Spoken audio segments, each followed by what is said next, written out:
Hello, everybody. Welcome to the Buckeye Weekly Podcast. I am Tony Gerdeman, here as always with Tom Orr for our instant reaction show from a resounding and rambunctious 49-27 win over Rutgers. Tom, your initial impressions of just the second half?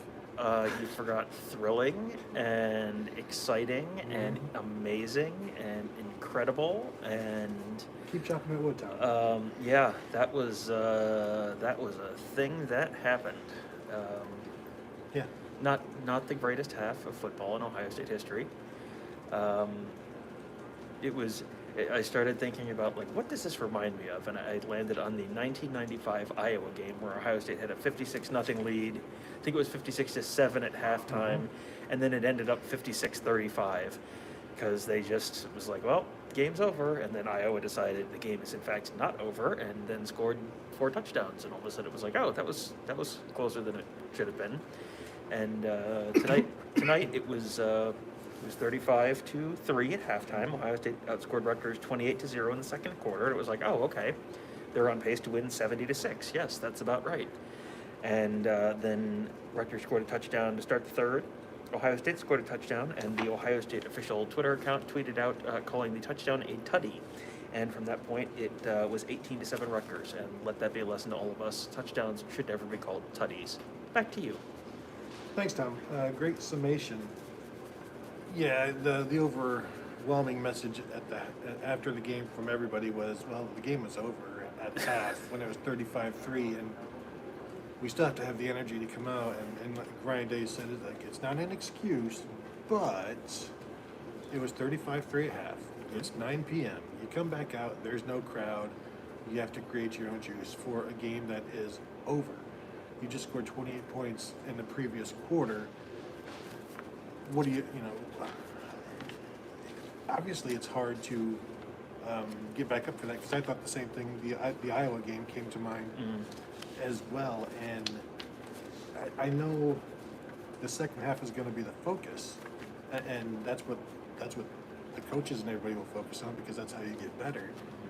But I mean, give credit to Rutgers for constantly trying, because they haven't done it in the past. Okay, here this was a statistic that made me gasp and then made me check to see if it was correct. It is. Okay, how many plays do you think Rutgers ran in the second half, and how many plays do you think Ohio State ran in the second half? And whatever your Rutgers number is, let me just tell you the answer is higher. I'll say 45. Higher. 50? Slightly higher. 51. 52. That's a lot of plays, Tom. That is, 52 plays is a lot of plays for half of football. And Ohio State, meanwhile, had 38 in the first half and finished with 65, so 27. So 52-27. Rutgers literally almost doubled up the number of plays that Ohio State ran in the second half. And it wasn't like Ohio State was just making it rain 85-yard touchdowns. So it was, that was a function of a real short touchdown scoring drives. That was, it was bad. It was extremely bad, and it went from halftime when it was like, all right, will they put in the backup quarterback for the first drive of the third quarter, or will they wait one drive and then put in the backup quarterback? And it got to the final seconds of the game. I had actually already tweeted out that something about Ohio State not playing the backup quarterback for a single snap, and then C.J. Stroud came in and played literally a single snap. So right in your face. That was it. Yes, that was. I was definitely the one that came away looking the worst tonight. That's a fact. Because then he handed the ball off and then he pointed up at the press box, right at you. Why did he call me Space Coyote? I don't understand. But I mean, you look at these drives in the first half: 89 yards, 66, then a short 32, a 74. They did what they wanted, but be careful, Tom. Don't fall. And Justin Fields, of course, 24 of 28 overall. He was 17 of 20 in the first half, and I thought that was it. I thought he was done. He could have been, but apparently not, because Ryan Day knows how good this Rutgers team is, And that's why I asked Fields after the game, did you expect to play this long? And he was like, to be honest, no. And I think same. Yeah, And I think that was the opinion held by a lot of guys. But you did see in the second half a lot of defensive guys coming in, which contributed to then many of those, 25 second half points or whatever, 24 second half points. Yeah, I'm just going to read through the drive chart for Rutgers. Here's how their drives ended, okay? Punt, field goal, punt, punt, fumble, punt, end of half, punt. Okay, at that point, it is the third quarter. It is 35-3. The game is over. Everyone thinks the game is over. And Ohio State had 2 punts back-to-back to start the third quarter. Rutgers then goes touchdown, touchdown, touchdown, touchdown, fumble. And the fumble was at the end of a 21-play, 82-yard drive. That's like Army. Ohio State's defense literally could not get off the field until the very closing seconds of the game. Inside the 10. Inside the 10 after a 21-play, 82-yard drive. That's like a Michigan 2-minute drill. Like, what is going on? Yeah, and there were a number of backups in at that point. We saw Ryan Watts, freshman cornerback. Tyreek Johnson had some rough moments at corner, missing some tackles, and that was also a topic after the game about all of the missed tackles. And Tough Orland, Ryan Day both said, we'll have to look at the film and see what the cause was when those happened. There was the issue of missing Tuesday practice for the vote. And Tuesday is the one practice where they hit hard, they do all of the tackling, or as much as they do this year. And it's Bloody Tuesday. It's the hardest hitting practice. And so you didn't have that. And so they had Monday practice, which normally they have Monday off. And I'm guessing they didn't hit that hard the first practice of the week after a Penn State game Saturday night. Right. And then Wednesday and Thursday, you can't really, at that point, you're getting ready for the game. You're too close to the game to start hitting people because the recovery time is less. And so I think maybe that played into it, but overwhelmingly, just you're leading 35-3 at the half. What else do you need to do? You won the game. Right, and that was very much it. It was Ohio State decided the game was over, and Rutgers decided the game was in fact not over. And according to the rules of the game, Rutgers was correct. So then that second half happened, and I do think there is something to the Tuesday thing and just teams being out of their routine. I mean, routine is such a big thing for college football programs, and the way Ryan Day framed it, he did not say this is why we had a bad game. Ryan Day said this is why you saw some crazy stuff around college football today. Now, there has been crazy stuff around college football all the time. That has been a consistent theme of this season. But Michigan looked like a team that was a little out of sync this week. Penn State got absolutely annihilated by Maryland, which is a little unusual. You've seen some weird stuff. I don't even know how the UCLA Colorado game ended up, but Carl Durrell in his first year, I would not have expected to hang 48 points and counting on UCLA, which is where that was the last time I saw it. It was a weird week. I think there probably is something to that, but Rutgers also did not get to practice on Tuesday, and just as a manpower talent matter, Ohio State is significantly better than Rutgers at every position on the field. So, even with the backups in, it shouldn't look like it did tonight. There's some concerns. No, I definitely would agree. But even if Ohio State doesn't score in the second half, they still win. Yes. So, Tom, stop being such a pain. No. The as they said, the backups are expected to pick right up where the starters leave off. And that's great to say, but it rarely happens. And especially when this depth has already taken some hits. You're losing Cam Brown, and then trying to figure out how you replace him. When the secondary is missing tackles, Sean Wade giving up another touchdown to a tight end, even though he was right there. I had somebody tweet at me about the secondary is a really big concern. The starting quarterback for Rutgers threw Noah Vedral threw for like 168 yards. If you hold the starting quarterback to 168 yards passing every game, you're going to be okay because you're also not giving up many rushing yards. The first half numbers. At halftime, Rutgers had 9 of 14 passing for 54 yards. I mean, that's I think where the current status of the Ohio State defense is, which is exactly where I think you would want them to be. They gave up. Let's see. They gave up 29 plays for 83 yards. So that's less than 3 yards per play. 15 rushes for 29 yards, less than 2 yards per rush. 14 completions for 54 yards. Again, you're in that like 4-ish yards per play. Mm-hmm. You'll take that all day, every day. No, I think what the takeaway then is that the first string is pretty solid. I think they should feel pretty good about where the first string defense is for the most part.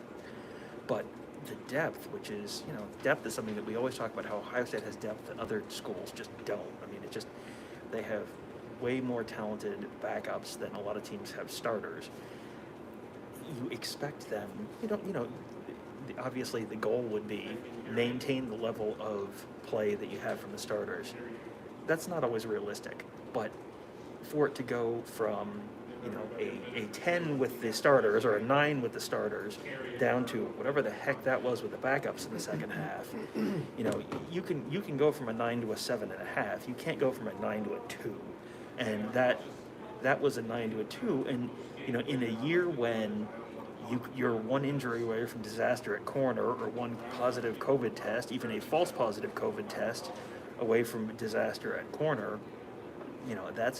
that has to be a real concern for this team. Like, I'm not trying to speak it into existence, but imagine if Seven Banks or Sean Wade goes down. Right. Then these corners look like Michigan's corners. Yeah. And you've seen how lesser teams can attack that and even things up. And so, that's something that Ohio State is going to have to work on. And this should have been a game where they could have done that. And some backups did get some minutes, and they'll improve from that, or they won't play again. Mm-hmm. So it was good to see Ryan Watts out there. But overall, that first half, 353 yards of total offense. They held Rutgers to 83. Like, I'm torn on in last week too, and maybe how much is the real team in the first half, and how much of the real team is the second half. And I think the real team is the first half, but there is still sprinkles of the second half team in that real team, and maybe you have to hide them from future opponents. Yeah, for sure the first half is the real team, because that's a team I think that we've seen from the Buckeyes for most of the first 3 games. That's just, those are the guys who, when the game plan is in place and when they are coming out and focused and it's the starters out there playing, that's what that team is. And that's probably close to what you'll see out of that team when they're playing a real opponent that's going to give them a significant run. But again, this is a year when you are closer to seeing that second team defense or that second team offense than you are during a typical season. Like, it is, you are closer to disaster at any point. Just having to dip into that depth than you would be in a normal season. So, while I do think that overall the big takeaway is, that this team is still pretty darn good. This is not the time to push the panic button. It's not panic time, but there's absolutely things on both sides of the ball to be concerned about. Yeah, and if anybody wants to comment or has questions, go ahead and put those in the comment section there. There you go. Just like that. Kirk Barton, former OSU All-American and captain, says he's panicking. It's a little, I think, early for that, but Kirk is obviously an offensive lineman, and one of the sources of concern has to be the offensive line. There were some holding penalties. There was just lack of push in some. Harry Miller had 2 holding penalties. Harry Miller on one drive. that's not great. That's a, and again, this is stuff that you have probably a little bit of time to get it worked out, but it has to get worked out one way or another. Here's a concern I have. So Trey Sermon had a 36-yard run. Master Teague had a 25-yarder. Steele Chambers had a 38-yarder on that fake punt. That's 99 yards there. The other 34 carries for the Buckeyes netted 104 yards, which is less than It's like 3 3 yards yards a carry. Yeah. And that's not good. Trey Sermon had a rough outing, but even Master Teague, I thought he looked better, but still, like 25 of his 60 yards came on one carry, and then he's 11 for 35 the rest of the game, right at that 3-yard mark. And the same way with Trey Sermon with his 36-yarder. It's the lack of consistency. And I was writing in the gamer, like one of the bullet points was like, let's see more of Master Teague. Let's let him get his lather up, and then Trey Sermon goes for whatever he went with, and then I look back at Teague's numbers, and it's like, well, he did the bulk of this in one carry, just like Sermon. Sermon's numbers are better. Yeah. Maybe you just need to see more of somebody, but I think at this point it should be Teague and more of Steel Chambers. Trey Sermon right now, like he's getting tackled in ways he should not get tackled, and I'm not even sure some of them are tackles. I think he just trips over some guys, and it's been kind of a disappointing start, a disappointing start for Trey Sermon. And as we said, you said during the game, it's like you can almost understand why Oklahoma let him walk if they're seeing what we've seen in most of these first 3 games. Yeah, and I think one of the things that makes me think that maybe Teague is the answer for this team is you don't have to hit home runs in the running game. Like, the way they can throw the ball, you have to be able to move the ball consistently.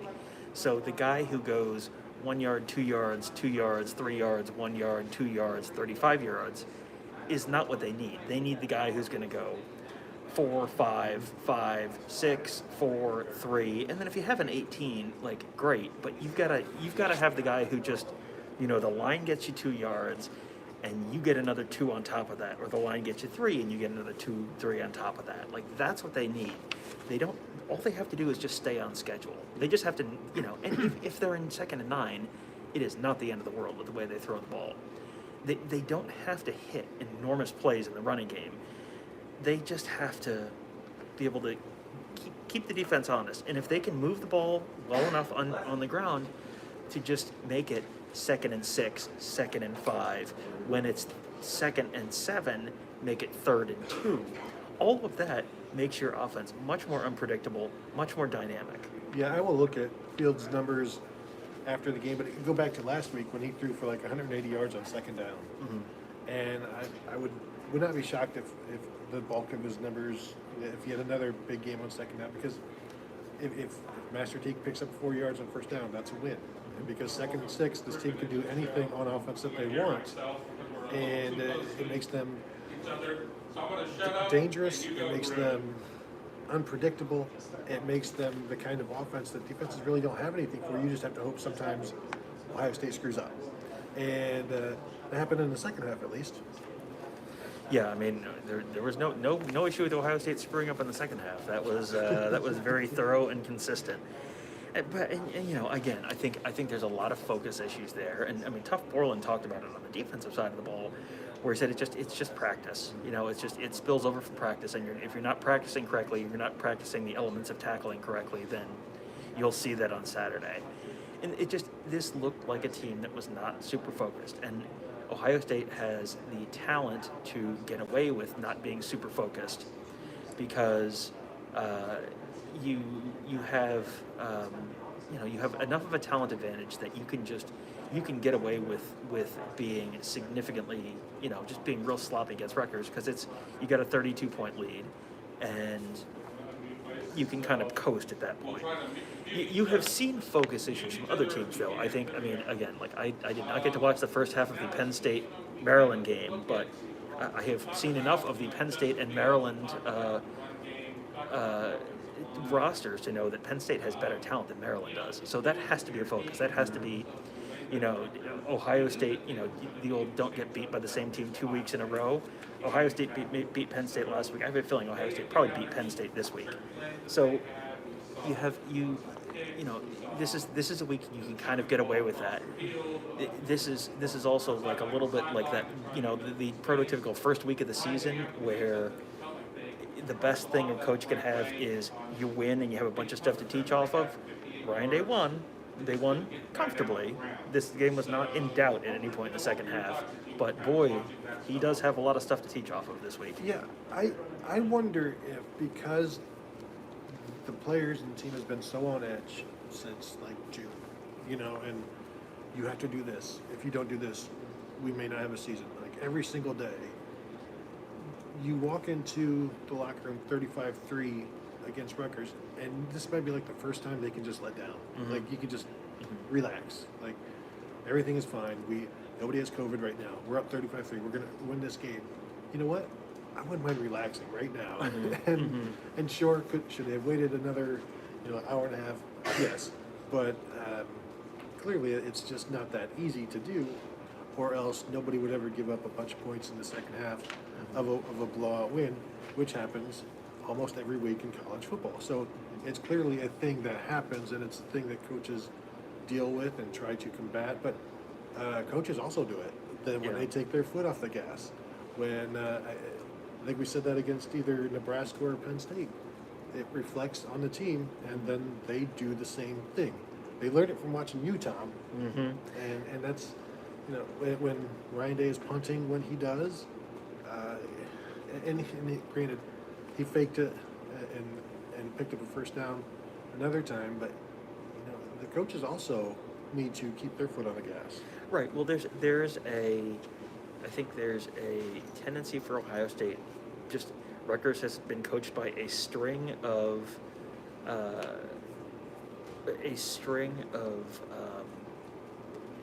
Ohio State assistants, where Urban Meyer did not seem real excited to run it up on Chris Ash. And now it's Greg Schiano, and it did not seem like Ryan Day was super interested in running it up on Greg Schiano. And that's okay, and that's all very gentlemanly, but your team sees that and goes, well, he's done for the day. Like he's not trying anymore. Well, okay, that you can just, all gas, no brakes. Like that's a thing that the kids talk about on the internet. Well, you can be all gas, no brakes and just go. And then, whenever you're done being all gas, no brakes, just recognize the fact that now your team is probably going to start, your team is going to remember that they have brakes too. And, you don't have to onside kick all the time. You don't have to go for 2 all the time. But, when it's fourth and 2, you go for it. When you have the opportunity to throw one deep, you throw one deep. When you have an advantage personnel-wise, which Ohio State did all over the field, you do that. This felt to me a lot like almost like a spring training game in baseball, where it's like, the final score was not nearly as important as, sort of figuring out what they have. You play the young kids, you find out what you have. This was there were a couple times that I think they are just, people were complaining why do they keep running Trey Sermon. Well, they have to know what they have with Trey Sermon before you're doing this for real. If Trey Sermon is the guy who just can't get more than 3 yards carry, they have to know that. They have to find you can find that out against Rutgers in a consequence-free environment. If you don't figure that out until you are playing Indiana in 2 weeks and it's the third quarter, and you really, it's a touchdown game, and then it's like, you need to know before that point, is Trey Sermon someone you can lean on or not? Is the offensive line going to be able to block this stuff or not? Like you have to find that out now. That's what this game is for. So, it's not a spring training game in that, the results don't count at all. They do, but it's, this is the results, the final score, hitting the point spread was not Ryan Day's concern tonight. It was, I think, figure out what they have, and they're closer to figuring out what they have. I don't know if they're going to be thrilled with the answers in all those all places that they were asking that question, but I think they're closer to having those answers. I think at this point, and I don't even like to say this because I rip on Michigan for their 4 running backs. Do you get the ball to Steel Chambers more? But now you've got 3, and that just makes it harder for anybody else to get something going. And that's why you're saying find out what they have in Sermon. Yes. Eventually, I wonder if they move him back and move Steel Chambers forward. But again, Steel Chambers fumbled the ball, so right. he's going to drop back down again. I think because I believe there may have been some issues fumbling the ball in practice a week ago or so, because I don't even believe he saw the field against Penn State. No. And so if you can't rely on him, then yeah, it's just going to be Chambers and Teague and Sermon, and we even saw DeMario out there. Yeah. Which was very surprising, but good to see. But I guess it is Rutgers week. Yeah, I don't know that I think that they sort of know what they have with Master Teague. I think they have a sense for what he is and what he can do, and there's a role for that. And I think he does what they need him to do in that role. What they need is they need the game breaker. You need the home run hitter. And I don't know that they have that in someone that they trust to consistently be that type of back. Like, you're not, when I say you're a consistent home run hitter, you're not going to be someone who's, ripping off, averaging 60 yards a carry. Like, that's not realistic. But are you the kind of guy who, if you get 10 carries, are you going to have one that goes for 20 yards or more? Are you going to have, if you get 25 carries, you're going to have 3 that go for 20, 30 yards. If you do, that's great. I don't know that they have that guy this year. And, again, you can, with as good as the passing is, you can work around that. Like, that is not a deal breaker. That does not kill the season, but it has to be, that has to be something that they figure out. Because then if you figure it out and you figure out that you don't have that, then you can game plan around that. And yet, together, 24 carries, 128 yards, with a 36-yarder and a 25-yarder. So those are winning numbers for your workhorse running back. If this was J.K. Dobbins, 24 carries, 128 yards, 1 touchdown, 2 carries over 20 yards, you're like, okay, good job, J.K. It's just so many of Trey Sermon's carries end up in the backfield. And there was one drive where, towards the end, where it was a loss of 4 and then like a gain of 2 and a gain of 2. And that's, I think we've just seen so much of that, and he needs to start changing that. Sean, any questions? Yeah, and before we go to questions, one thing that's worth pointing out, this is the second week in a row where they really have not run Justin Fields at all. Yeah. And, I saw someone ask about tempo earlier on the questions. There's a bunch of stuff they weren't doing today that probably does make them a more effective, more explosive offense, especially on the ground. If you have the threat of Fields and you're not, and the other team has to respect that changes things on the ground. If you're running tempo, that changes things on the ground. But they really didn't do either of those today. So let us go through back. We're going to go through back. It has been a busy Is that right? busy chat. People have thoughts? Yes. Treebuck says the offense without Justin's threat is a bit different. Yep.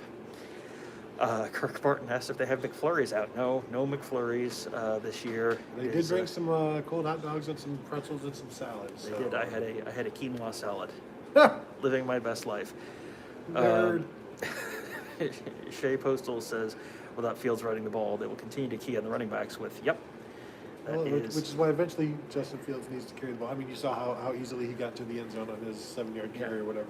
Exactly. Yeah. Truebuck says Rutgers set a Big Ten record for gadget play success. They did, and the question I had that I have not gotten answered yet is, what is the Big Ten record for failed 2-point conversions? Like most 2-point conversions without making one, because they went 0 for 4, which is that is a day. Like that's a real good news, bad news day. Like, Ryan Day did say it was the most gadget plays he's ever seen in a game, and certainly against him. But he also said they prepared for them well. They just didn't tackle a couple of times. They handled them well, except for the missed tackles. Yeah. Chris says, do you think using more tempo would help the run game? I mean, I think using more tempo helps everything, and it's a little odd that they're not doing it, other than the fact that they don't need to. And that's another thing. When they go in with the attitude of we don't need to do the tempo and stuff, players feel that. They know that. It's like, oh, okay, we don't need to do all we need to do to win. So why do I need to do all I need to do to win when clearly it's not needed? Yeah. Shay says teams are making second half adjustments and lighting us up. I mean, yes. I mean, that was, yes, I guess. I mean, I don't think we can make too much of that yet, because it's Ohio State just playing out the string. Playing out the second half, up big against Penn State, up big against Rutgers, and backups were in this game. Like, let's see what happens when it's a 4-quarter game, and it's close in the first quarter, second quarter, third quarter, fourth quarter. Let's see what the opposing offense does. but I'm not saying the defense is perfect by any means, though. No. Jordan asks, what's the reasoning behind running Sermon up the middle and Teague on the outside runs? I mean, you can't be you can't be super predictable. You can't just do oh, this is our guy who's our inside guy. This is our guy who's our outside guy. I mean, I know I actually suggested, brought that up as a Mr. Inside, Mr. Outside thing earlier this week, but you can't do that just as an exclusive thing, because then everyone knows, well, Right. if Trey Sermon's in the game, guess what? They're going to be bouncing the ball outside. If Master Teague's in the game, they're going to be running between the tackles. That makes you much easier to defend. You've got to be diversified in everything you do. You can't just have, this is our guy who's our, this is why when they have wide receivers, they don't play the wide receivers until they can block. Because if the other team knows, hey, this guy just doesn't block at all, and he's in the game, it probably means they're throwing the ball. Like that'll tip you off, that you can't have personnel that's only good for certain types of plays, certain areas where you're running the ball or throwing the ball. Like that doesn't work, because then that just tips off the opposition. Shay suggested that Travion Henderson would solve the problems, which maybe next year. I would agree a bit with what was said there. It kind of reminds me of Kirk Herbstreit and Kent Graham. Thomas may have been before your time, like in 1991 or so, where for some reason Kent Graham would run the option and Kirk Herbstreit would do the drop back. That was neither predictable nor productive. But I agree with you. You can't just Trey Sermon only goes outside, because that's no way to operate. And you also, this is a power running team. You have to be able to run power. You have to be able to run up the middle. And if Trey Sermon can't do that, that's not on the offense. That's on him. Right, and this is a team that they should have been able to run the ball wherever they wanted to. Just the offensive line is so much better than the Rutgers defensive line. Like, you should be able to push them around all night, and they really didn't. And Radham asked if there's any concerns about Harry Miller. Yeah, I think there has to be concerns about Harry Miller. It's not. Again, Harry Miller. This is his second time. Second season with the Buckeyes. He played some as a freshman, but not a ton. And so this is his third career start. Guys who are redshirt freshmen starters, you don't expect that much out of them. And that's probably some of that is on us for setting some unrealistic expectations for what that looks like. I mean, a redshirt freshman starting on the offensive line, I don't know if he's a redshirt freshman or considered a true sophomore, but a second-year player starting on the offensive line it's just not, you're not there yet. Like, there's work to be done. And, I think there were a couple plays where I looked and thought Josh Myers had a couple plays that I think were kind of concerning. Harry Miller, he'll get there. I think the Harry Miller you're seeing right now is not the Harry Miller that you will see in December when they're playing games that really, when they're really going to need that offensive line to be good. At that point, he's got 3 times as many games under his belt than he will, right now. By the time you're playing in potentially the college football playoff, you've got 9 career starts instead of tonight, which was just his third. Yeah, it kind of reminds me of Billy Price struggling to start the 2014 season as a second-year player, a redshirt freshman. But I don't think anybody on the interior has necessarily been outstanding week in and week out. Even Wyatt Davis had some moments.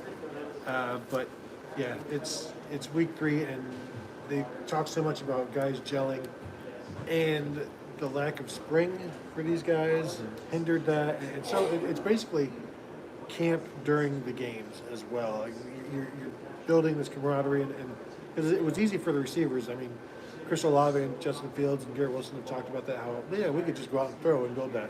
You can't do that as an offensive line, and so they're doing it week by week, and then you just hope you're better in December than you were in November, better in January than you were in December, and you sure should be. Yeah. Brad Highwood asked, how's Wilson? Garrett Wilson, I assume, who left, and then he was back out after that. He's fine.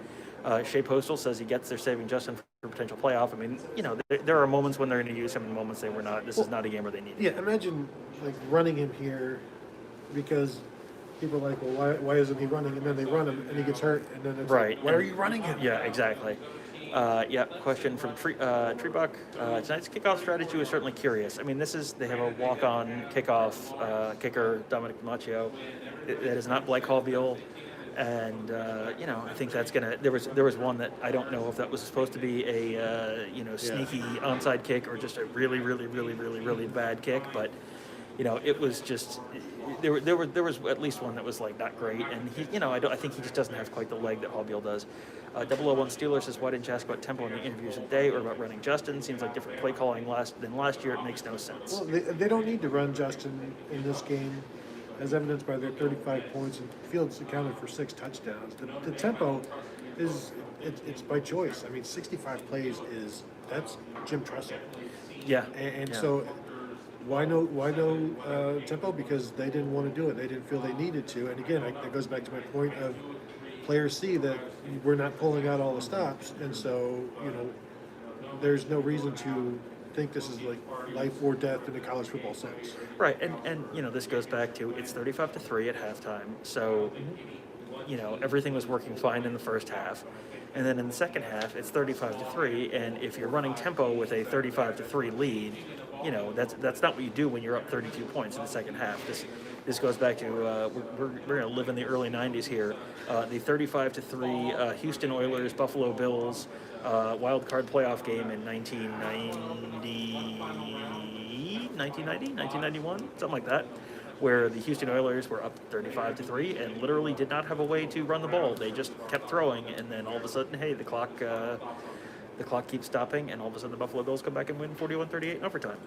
And that was obviously not a concern tonight. There was never a point, I don't think, when Ohio State felt even remotely threatened by Rutgers, because when Ohio State needed to do something, you just saw Rutgers scored a touchdown, and it was like, okay, and then boom, touchdown. They just hit Olave for a 40 whatever yard touchdown, 33-yard touchdown. So yeah, I mean, like whenever Rutgers got a little too close, it was like, okay, they hit the gas again, and okay, now there's a little more space, and it was never closer than 21 in the second half. So yeah, it was not a super impressive performance, but they never felt threatened, so they never felt the need to do it.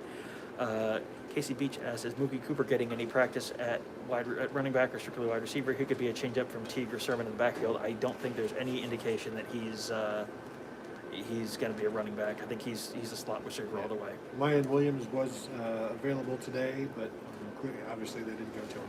Yep. Sir Monkey Butt. Yes.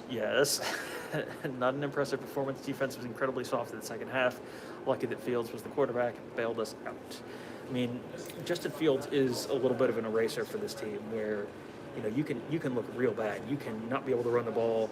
You can not be getting great push on the offensive line. You can be missing some tackles, and if you've got a quarterback who could just kind of, and now there's another touchdown. Like that's, I know that people are looking at this Ohio State team and going, there are huge problems here. There's major concerns. This is not a complete team. This is not a team that's as good as fill in the blank.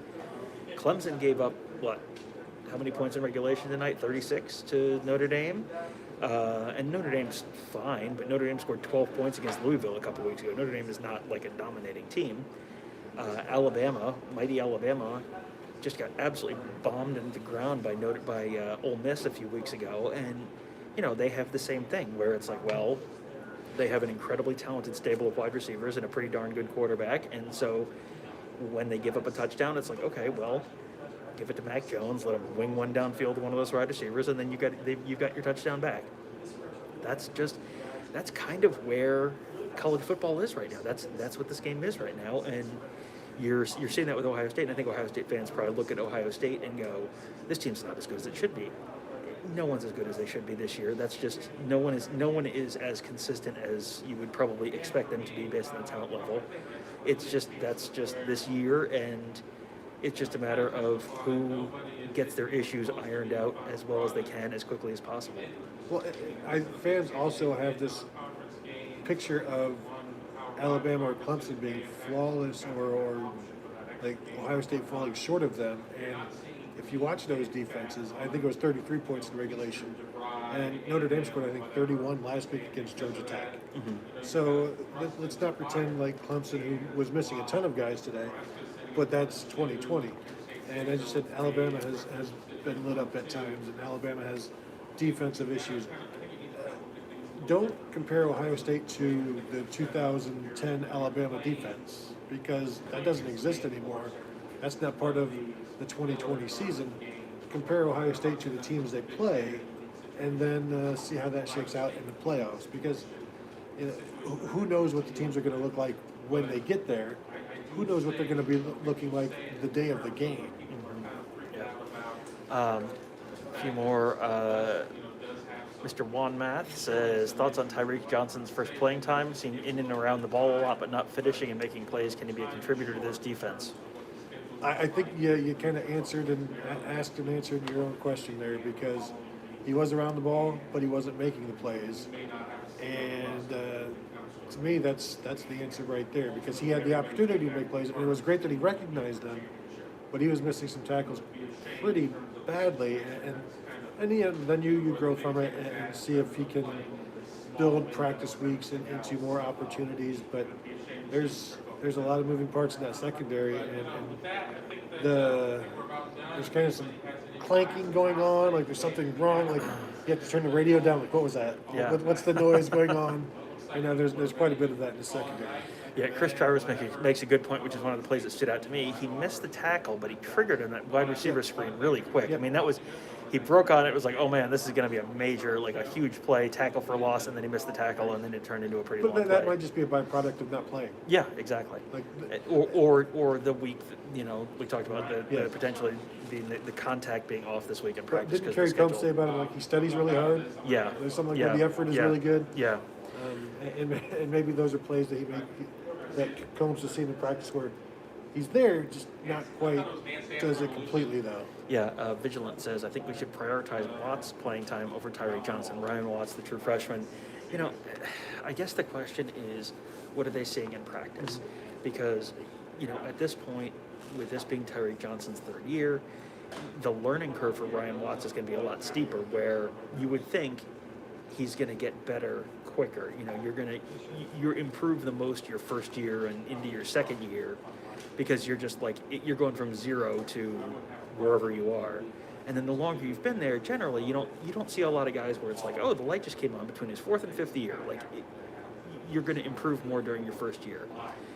So depending on where Watts is right now as compared to Johnson, that may be something that they look at doing. But the question is Tyreek Johnson what you saw tonight, is that he is what he is, or is that did he not have a great night, and is that a function of all the same weird practice schedule stuff that we talked about, that he was not the only one who missed tackles tonight. That was not a uniquely him problem. So was it just that this is your only you're more willing to write it off with other guys because you've seen them make tackles in previous weeks, and this is the first time people have seen him get kind of an extended run, at least this year, and so therefore you just assume this is what it always is. That you can't assume that this is what it always is. I think he needs to answer for allowing 24 points in the second half.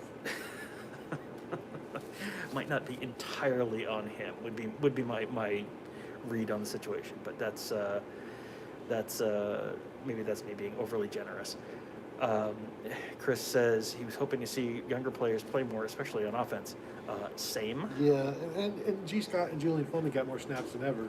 Mm-hmm. And we saw the drop by Julian Fleming. That would have been a Oh, decent gain. I don't know that it would have been 6, but the opportunity was there. It was a little bit like an old Jerry Rice, slant post type of deal where you get around the safety and you just go. I'm not comparing him to Jerry Rice yet, but I'm sure that's one he wants to have back. And maybe one day he'll talk about that, like Paris Campbell talks about his Virginia Tech drop. Yeah, he was that was like a real exciting half second when I was like, there's Julian Fleming, there's some space, and nope. Treebuck asked if there's any guesses on if the NFL eligible offensive line come back next year. I mean, I think it's probably way too early to have any kind of sense on that. Vigilant says he came in kind of late. Did we talk about Harry Miller's night? We did. Short answer on that is, this is his second year. This is his third start in his second season. Like it's too early to put. There's work to be done, but it's too early to push the panic Josh button on Myers that was a just yet. backup at this point in his career. Exactly. Yeah. Wyatt Davis. was a Davis backup. was a backup at this point in his career. Like he's out there early. This is not. Don't write him off just yet. Orlando Pace was an All-American. Yes. But- Yeah. but- Well, what do we say about comparing people to Orlando Pace? Don't do it. We've had this talk. Casey says learn how to use the chat function, Tom. A lot of people saying that, Tom. Casey says a lot of people thinking it, especially me. Casey says, have you heard when Legend will come back? Legend Cavazos, true freshman corner, could help with depth in the secondary. Dave just says soon, hopefully.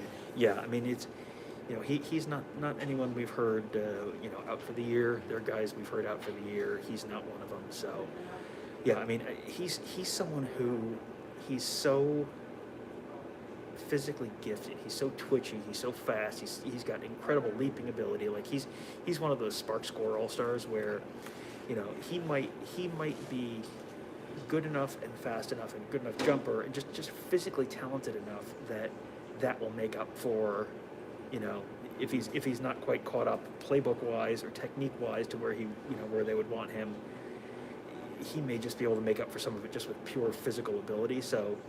But he's someone also like you would want to see him out there in the second half against Maryland or Illinois or Michigan State or whatever. They have to get out further ahead. This goes back to Chris's question about not having the offensive younger guys out there.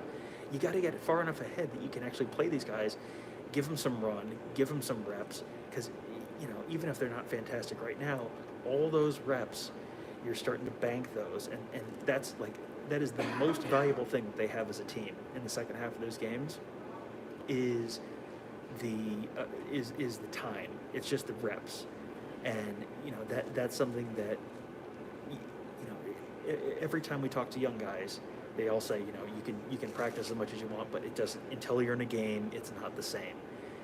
You have to have those game reps, and they missed out. I mean, if C.J. Stroud or Jack Miller gets thrown into the game next week, it's going to be a problem that they did not get the second half that they should have tonight against Rutgers. Speaking of problems, Tom, and what we'll start to wrap up here, tell the people should they be concerned about the Ohio State secondary against the Maryland passing game next week? I got to watch approximately 0 snaps of the Maryland game, but I was led to believe that Talia Tagovailoa had a pretty darn good game against Penn State, and all of a sudden, I think that was one that you and I were looking at 2 weeks ago after they got firebombed by Northwestern week 1. I think we were looking at that as Rutgers week part 2. Now all of a sudden, you got maybe Mike Loxley has a quarterback. Well, Mike Loxley has Raheem Jarrett, who's a 5-star wide receiver, who's it's a true freshman. He's not going to be great. He's going to drop passes. He's going to miss blocks, but he also is maybe fast enough and quick enough and shifty enough to make guys miss in space and make a turn a short play where you miss one tackle. He's got the ability to take that one missed tackle and turn it into 6 points. However, you also said the L word, which should allow people to relax. Loxley. I did, yes. So there's always that. Anything else? I think we have defeated the listeners again. All We right. have Take that. we have run out of questions. Okay. So thank you guys. again. Yeah, thank you guys all for joining us. This is always one of our favorite shows to do every week. Rutgers. Get to love a good chance to talk about Rutgers, but we do like getting to hang out with you guys after the game, get your thoughts as well as sharing some of ours. And make sure to check out all of the content and the recaps and thoughts, analysis on at BuckeyeScoop.com. Mark already has his 10 things that are probably annoying him at this point. Things that he saw that his... Attention press, we got 1 hour. We're going to all be out of here in 1 hour. That'll be 3 hours after kick. So just plan accordingly. Thank you. That's our friend Jerry Emick. The human lawnmower just coming in right by us. But we almost got out before we Almost. We had a vacuum guy walk by and he didn't come all the way. Yeah. But so we'll go ahead and end it there because who knows what else is coming. As I said, check out BuckeyeScoop.com. There's going to be plenty there tonight already, tomorrow and more because, Tom, there's a lot to unpack from this one. And then we've got Maryland right away coming up as well. So thank you all for listening. Thank you for watching, and we will talk to you later.